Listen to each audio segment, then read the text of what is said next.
के तपाईलाई ग्यास, पेट दुख्ने वा कब्जियतले सताइरहेको छ?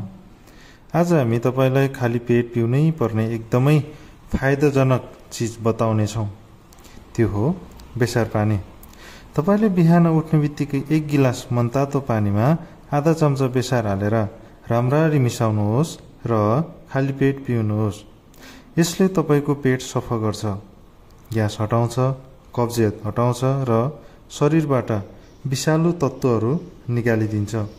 बेसारमा हुने कर्कुमेन तत्त्वले शरीरलाई रोग विरुद्ध लड्ने शक्ति दिन्छ।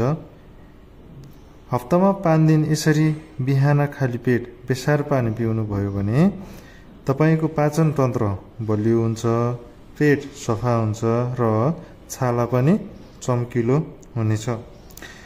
यस्तै उपयोगी स्वास्थ्य सम्बन्धी टिप्सका लागि हाम्रो च्यानल स्याङ्बो टिडिसी लाई सब्स्क्राइब गर्न नबिर्सिनुहोला। साथै अर्को भिडियो कुन विषयवस्तु सम्बन्धी चाहनुहुन्छ तल कमेन्ट बक्समा कमेन्ट गर्नुहोला। हस्त, धन्यवाद।